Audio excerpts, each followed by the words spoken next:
దేవుని నామమునకు స్తోత్రములని నాటి ధ్యానాంశము యేసుక్రీస్తు వంశావళిలో పేర్కొనబడిన మరొక మహిళ రూతు. నీ జనమే నా జనము, నీ దేవుడే నా దేవుడు అని నిబంధన గావించిన వనితారత్నమే రూతండి. ఈమె ఎలమెలకు నయోమి అను వారి కోడలు, మహులోను భార్య.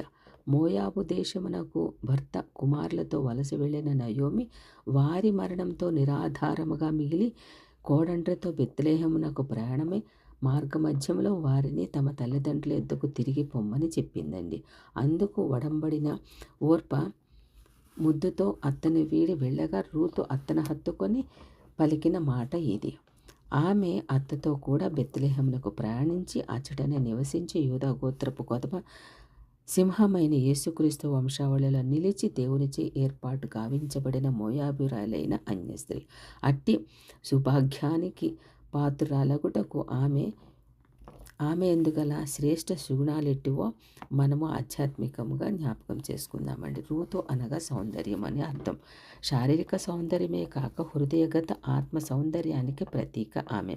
తన అంతర్గత సౌందర్యంలో బాధ్యత, ఆప్యాయత, ఆదరణ, అనుబంధము, పరిపూర్ణత, ప్రేమ, విధేయత, సమర్పణ మొదలైనవన్నీ ఆమె పొందుకుందండి.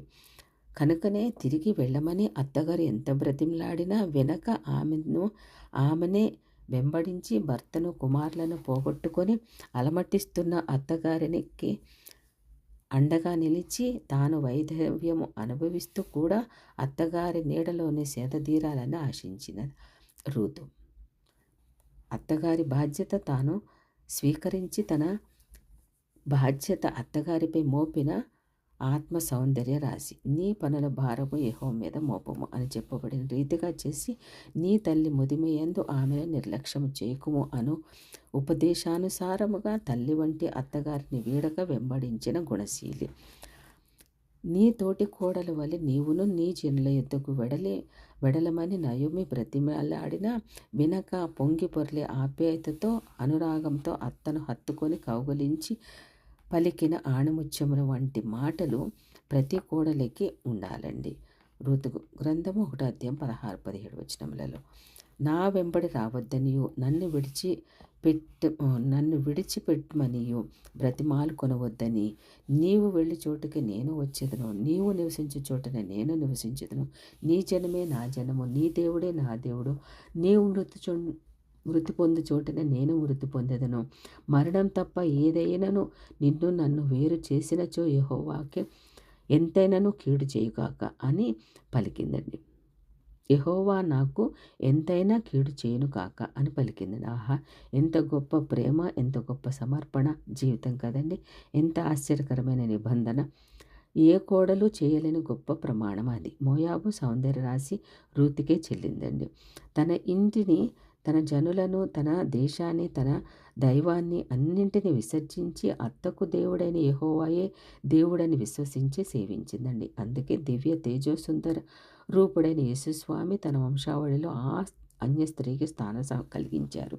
అత్త సెలవు గైకొని బోయాజు పొలంలో పరిగేరిన రూతు చెదరిన ఆత్మలను సమీకరించిన విధముగా ఉన్నది.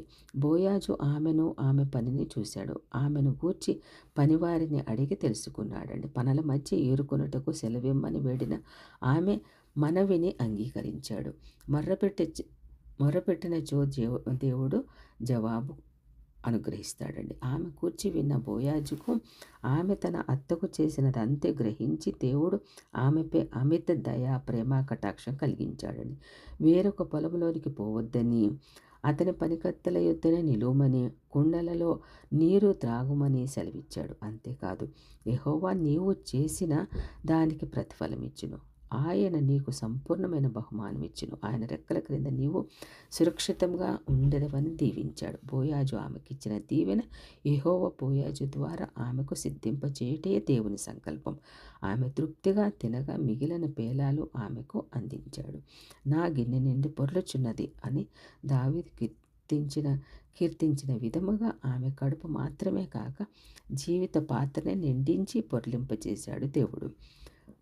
ఋతు గ్రంథం 2 అధ్యాయము 23 వచనం ప్రకారము, ఎవల కోతయు గోధుమల కోతయు ముగియు వరకు ఆమె ఏరుకొనుచు బోయాజు పనికత్తెల యొద్ద నిలకడగా ఉండి అతనితో నివసించెను. నీవు అంత్యము వరకు నిలకడగా ఉండిన ఎడల విశ్రాంతి పొందగలవని, నీ వంతులో నిలిచెదవని చెప్పినట్లు తగిన విశ్రాంతి పొందుకున్నదండి రూతు.